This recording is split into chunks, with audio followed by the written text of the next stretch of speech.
Tonight we have Caroline Farrow from CitizenGO. Caroline, thank you so much for joining us this evening. My pleasure. Hello, good evening.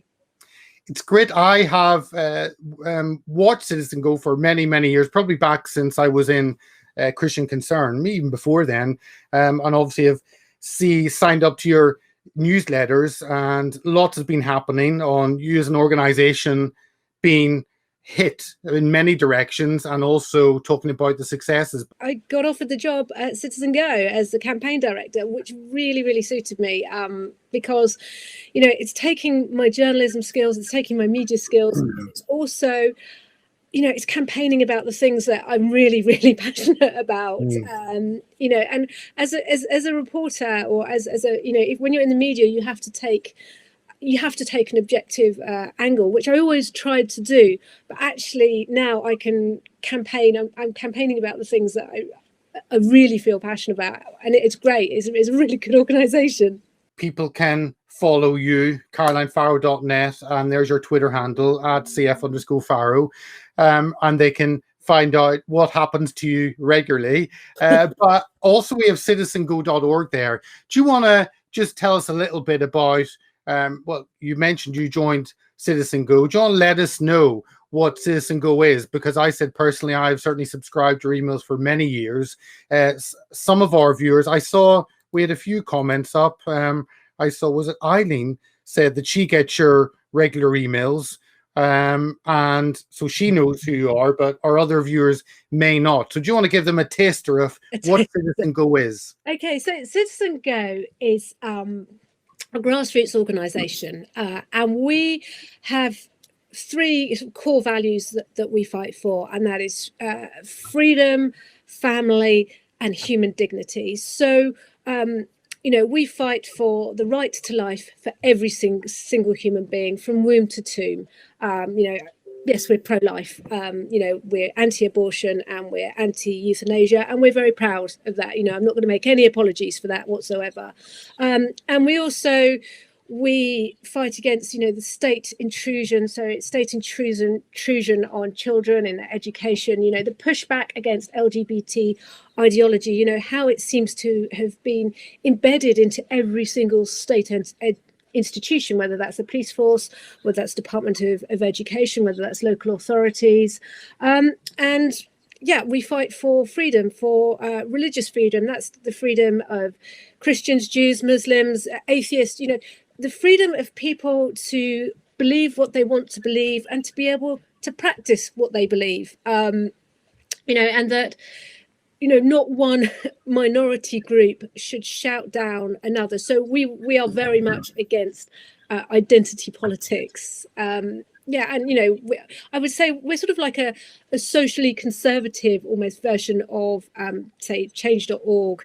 We have online petitions, but you won't see any of our petitions being removed for you know, being offensive or whatever.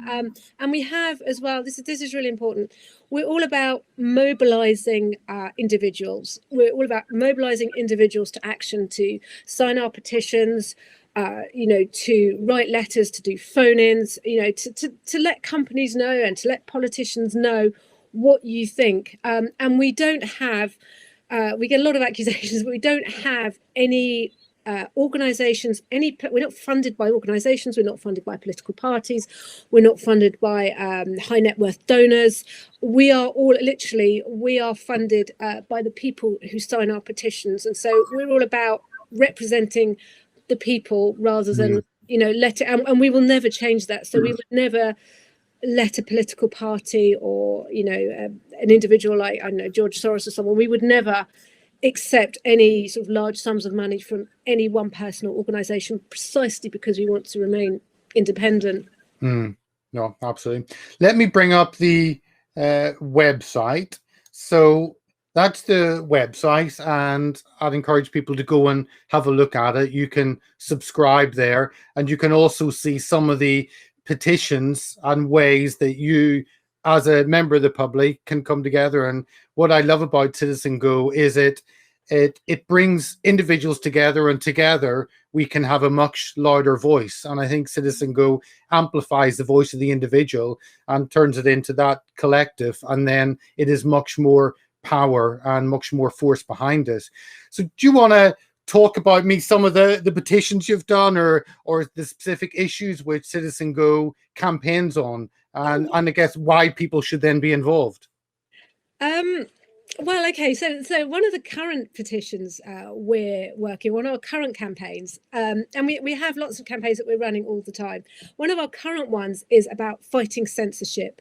So, we saw Donald Trump banned from Twitter. And it doesn't matter what you think about Trump. We're not saying, yeah, Trump is great or evil or whatever, but the fact that a social media platform can close down the president of the United States is pretty scary. The fact that Parler was shut down, the fact that so many people are being shut down by these social media platforms. And in today's day and age, social media is the medium by which we all participate in the public square. And actually what these companies are doing is banning certain voices from the public square. And as well, they're, with certain financial institutions are withdrawing their services. So, socially conservative voices or, right-wing voices, whatever you want to call us, we're just being shut down because we're deemed unacceptable. So, one of the things that's happened to us is TransferWise, which is a giant company that allows you to transfer, without the exchange rates from one country to another, have basically withdrawn their services. They've not because we've done anything illegal, not because we've done anything wrong. They just said we cannot continue. We cannot continue to support you, and because of your views, basically. I'm sorry, I'd have to read the precise sentence they said, but it was basically, we're withdrawing our services from you, not because you've done anything wrong, but because we don't support your views. It's like, since when, as a customer, did the business you go to, were they supposed to endorse your views? I go for a drink in the pub, unless I'm being a Larry nightmare, the landlord, okay, well, it's his pub, he can chuck me out, but do you know what I mean? Maybe that's not the best example. I go to a bookshop. The bookseller's got no idea what my personal views are. They can't say, well, I'm very sorry, I refuse to give you this product or service because of what you believe in. These big organizations and institutions cannot be the moral arbiters of their customers' views. And it is becoming very Orwellian. It's becoming very totalitarian. You dare to express the wrong view against a liberal shibboleth and they will shut you down. So at the moment we are campaigning very much against big tech, particularly against Facebook, against Twitter, against these big organizations like PayPal and Stripe, who are just who just seem to be completely enthralled to the LGBT lobby, to the pro-choice lobby too. I mean, a view that a human being is formed at conception, you don't have to agree with that view, but it's not an offensive view. It's actually another biological view. And yet it seems to be a shibboleth that these companies are clamping down against. So I think we all have to really band together and push back against this. And we also have to kind of work on ways of developing different platforms and systems. And another... I mean, the thing on TransferWise was shocking, and to me that's a big concern of how the financial industry, because there are only a limited amount of companies that actually allow you to transfer money or allow you to receive money, and in doing that they are stopping individuals from selling anything and individuals from receiving anything they don't agree with. And again, TransferWise doesn't list on their website that anyone who believes in the traditional family model or traditionally about sexuality, that they are not allowed to be our customers. So you haven't broken any legal laws or rules, but you haven't actually broken any of their terms either. So no. The goalposts are actually, there are no goalposts. It's just if they so choose that they don't like your position, even though it doesn't go against anything they believe, then you're out. And this is it, you know, so, and this is it precisely, because, you know, even if I had a really, what you might call heinous viewpoint, which I don't think I do, but say, you know, there is a terrible racist or something, you know, I'm trying to think of something we could all agree on. But say you had a really terrible anti-Semite or a racist, or, you know, someone with horrible views that nobody, I mean, that nobody would endorse. A Holocaust denier, okay, might be a horrible person, might be a Holocaust denier. You know, nobody is condemning that, but they have a right to have a bank account. You know, them having a bank account, the milkman who delivers their milk, whatever, you know, providing a goods and service to someone is not a kind of endorsement of everything they say or do or believe. And you know, even though we might go, okay, that Holocaust denier, he deserves to have his bank account taken away. How dare he? One day, you know, the tables are going to turn, the pendulum will swing, and one day it will be you whose, you know, views go in and out of fashion and with the seasons, and we have to be really careful that we stick up for the rights of people, even people we disagree with, and people who we find abhorrent. They still have the same rights to access a bank account, or, you know, or to live in the real world. I mean, this is really all about thought crime. And in fact, one of our petitions last year was to Barclays Bank, who are very much, you know, LGBT champions. So there was this Christian charity, the Core Issues Trust, and they provide counselling for people who are Christian, or they're predominantly Christian. But if you're same-sex attracted and you don't want to be, or you want to live a chaste life, I don't think they're offering to sort of necessarily change, you know, your sexual attraction, but they're like, okay, if you are same-sex attracted and you actually want to explore a chaste lifestyle, or want to explore if maybe you might be attracted to the opposite sex, then they did counselling. Now, nothing they did was illegal. They weren't doing bizarre exorcisms or, you know, any of this stuff that you read about, which is really brutal and nasty, and, you know, nobody could condone. Yeah, they're not doing anything like that. They literally offered a talking therapy, a therapy that's not even illegal. You know, I know there's a lot of talk about conversion therapy, but they're like, okay, if you're same-sex attracted and you want to explore that, and perhaps you want to stay chaste or not be same-sex attracted, then we'll kind of talk that through with you. And Barclays Bank withdrew. They kind of said, sorry, you know, we're withdrawing from you.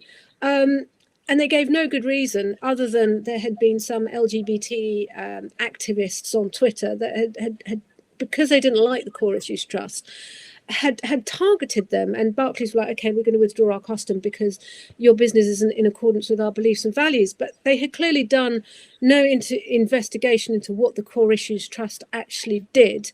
And they weren't doing anything illegal. But it's like, you have no right, you know, and withdrawing a bank account and business services is a big thing. And, you know, 70,000 people protested, and I delivered a petition to Barclays, but because of COVID, I sort of had to do it fairly far more low key. You know, in a day and age, I would have had people out there outside their HQ protesting. We would have done a big demo, because it is just not, it's not right for any business to police the views of their customers. I mean, you can understand it if the Core Issues Trust had been money laundering or had been doing something criminal or illegal, but they weren't. They just had a different point of view. And that's what, you know, in a tolerant society, we can say, okay, I don't agree with you. You know, I think you're wrong. And, you know, actually the hypocrisy of it as well was something I found really interesting, because, you know, if you're trans and you want to explore, if you're not transgender, and you want to explore becoming transgender, nobody will go, oh, that's really bigoted, you're fixed, whatever. You know, that seems to be completely fine. You're fine to explore what your gender or might be, or your, you know, even though you can't change your sex, but, you know, if you want to sort of explore what your gender is, you know, that's fine. And, you know, actually, if you were straight and you wanted to explore whether or not you wanted to be same-sex attracted, or, you know, oh, maybe I might be, you know, everyone would be opening that with, welcoming that with open arms. Oh, you must explore your gender, you must explore your sexuality, but it's one-way traffic only, and it's just so hypocritical. In fact, someone said it was actually a bit homophobic, because it was saying, okay, if you are same-sex attracted, then that's all you can possibly be.